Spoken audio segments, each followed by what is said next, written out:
Imagine stepping out into a crisp Saturday morning in 1955 America. The world smells of fresh baked bread, gasoline from chrome-trimmed cars, and the faint perfume of blooming magnolias. Main Street is alive with chatter white-gloved women browsing shop windows, children laughing on bicycles, men in pressed suits tipping their hats. On the surface, it looks like the picture of prosperity, the golden age that post-war America still boasts about. But only a few blocks away, sometimes just across the railroad tracks, the scene changes. The air is quieter here, but not because life is absent. Rather, it is because life has been boxed in, controlled, and fenced off. Black families wake to the same morning sun, yet face an entirely different set of rules. Invisible walls are everywhere. Some painted on signs that scream, "white only."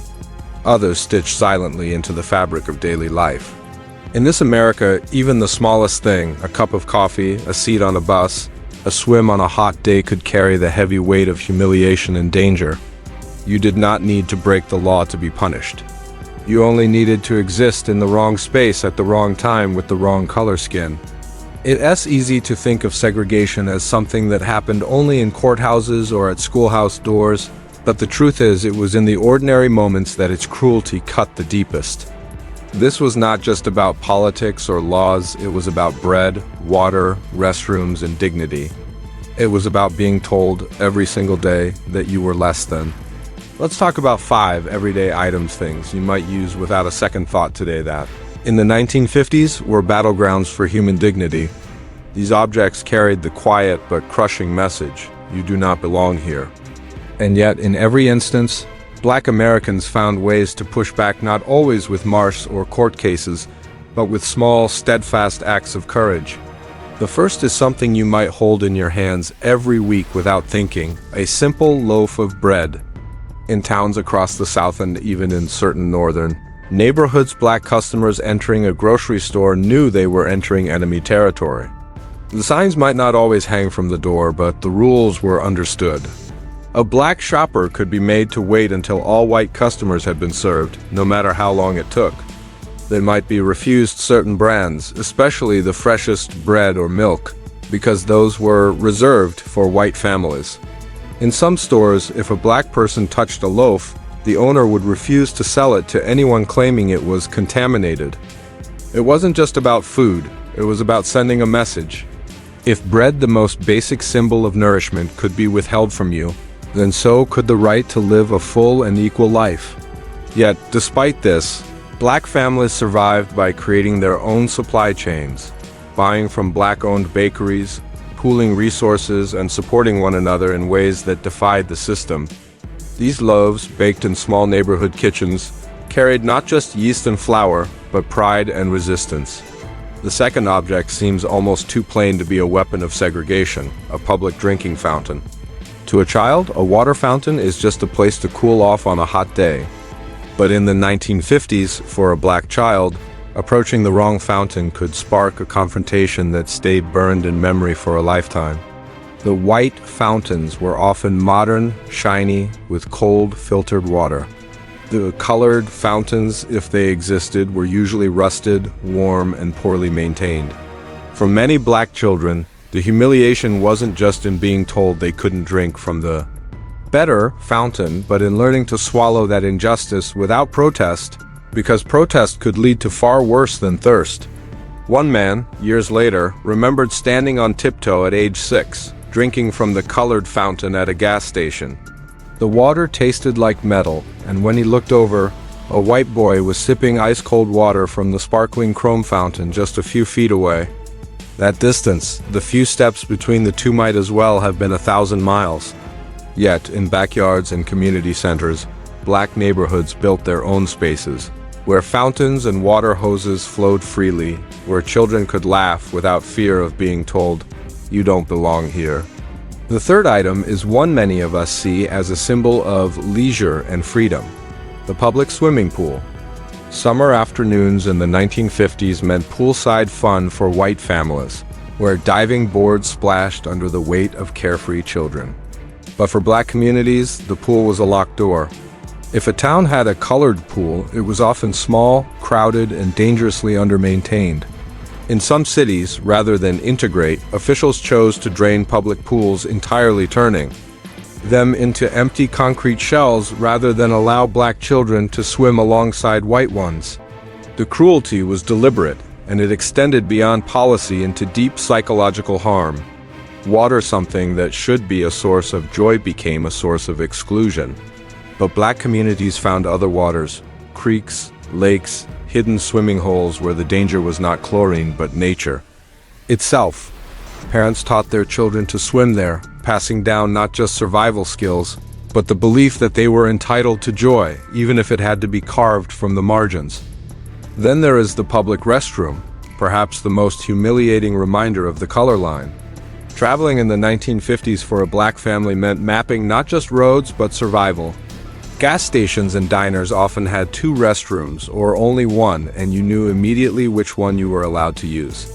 Colored restrooms, when available, were small, dirty, and sometimes nothing more than an outhouse out back.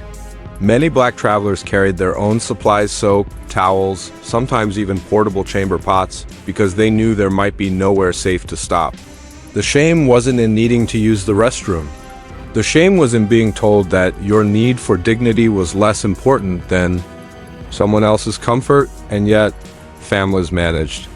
They planned routes with trusted stops, passed along tips in church gatherings, and taught their children how to hold their heads high, even when walking toward the colored sign. And finally, the 5th object: a seat on a bus. We know the story of Rosa Parks, but hers was not an isolated act. Every day in cities and small towns, black passengers navigated the silent war of bus seating. The front was for whites, the back for colored, and the space in between, a shifting line that moved back as more white passengers boarded, was a reminder that even your place could be taken from you at any moment. Bus drivers wielded authority like a weapon, ordering black passengers to move, sometimes forcing them off the bus entirely if they refused. But here too there was quiet defiance.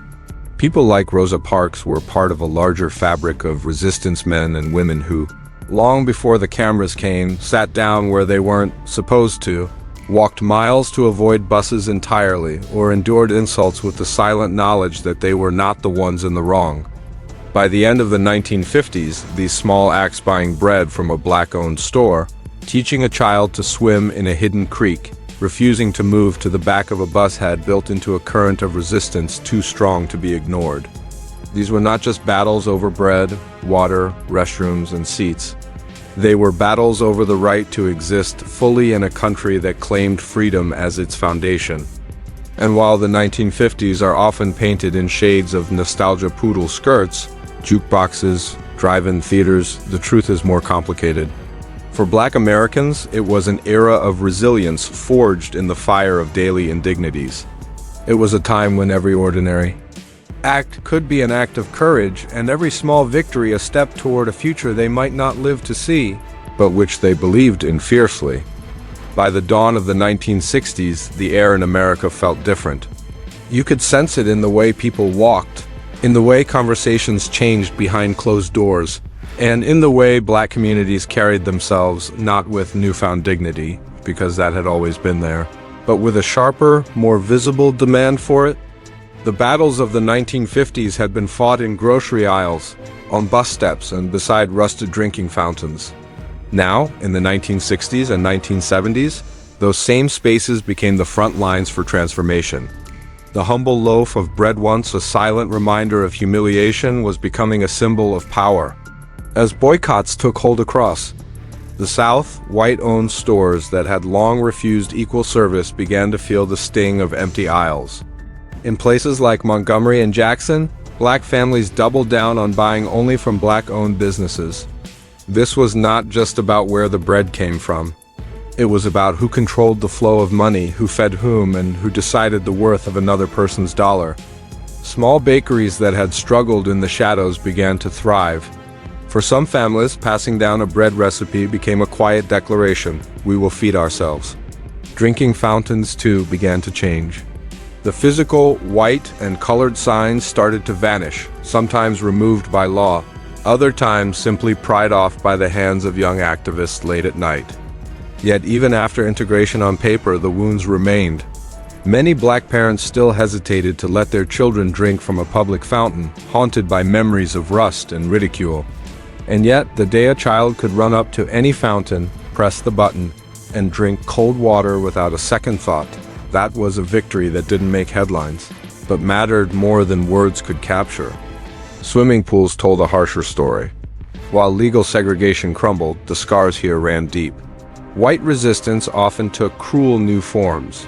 Some towns privatized public pools, charging fees designed to keep black families out.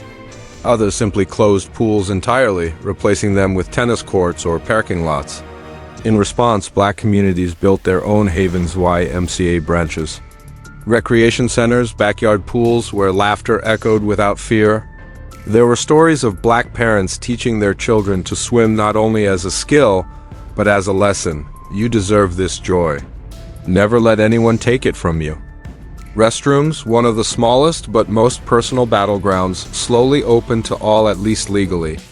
But traveling while black in the 60s and 70s still carried risks. The Green Book, that battered guide for safe stops, remained in use for years after the Civil Rights Act passed because laws could not erase hate overnight. There were still gas stations, where attendants forgot the key to the restroom if your skin was the wrong color. There were diners that welcomed your money but not your presence. Yet, step by step, more businesses opened their doors without restriction, and more families began to travel with a new kind of freedom. The first time a mother could take her daughter into a spotless public restroom without scanning the doorway in fear, that was a quiet revolution. And then there were the buses. The Montgomery bus boycott had lit a fuse in 1955, but it was the relentless pressure of the following years that forced real change. By the late 1960s, buses in most cities were no longer legally segregated. Yet the front seats didn't fill with black passengers overnight. Old habits, old fears, and unspoken rules took time to fade. Still, there were moments, small, almost invisible, when the shift was undeniable. A black teenager sliding into the very front seat on a crowded morning route. A grandmother settling in by the window without glancing over her shoulder. These moments didn't make history books, but they were the history that mattered most to the people living it. The 1970s brought a strange mixture of progress and persistence. On one hand, there were black mayors, business owners, and school principals, faces of authority that would have been unthinkable 2 decades earlier. On the other hand, there were subtle new ways the color line tried to hold. Housing laws kept neighborhoods divided. White flight emptied public schools of resources. Job applications mysteriously went unanswered when the name on them sounded too black. And yet, through it all, the fight continued, not just in marsh and courtrooms, but in kitchens, churches, and classrooms. In this new America, the 5 everyday objects from the 1950s still carried meaning, but the meaning had evolved. Bread became a reminder of self-sufficiency, water fountains a reminder of equal access, swimming pools a reminder of joy reclaimed, restrooms a reminder of safe passage, and bus seats a reminder of movement forward, always forward. One could argue that these victories were small compared to the sweeping goals of equality, but to the families who had lived the quiet humiliations of the past, they were nothing short of monumental. They meant that a child born in 1975 could grow up without ever seeing a colored sign, that a teenager could drink from the same fountain as their white classmate without thinking twice, that a grandmother could take her grandson on a bus ride and sit wherever they pleased, looking out the same window as everyone else. Yet memory has its own way of keeping history alive. For those who lived through the 1950s, each trip to a grocery store, each sip from a public fountain, each summer swim carried echoes of what it had once meant to be told, "You can't." The change was real, but so was the memory of how hard it had been won.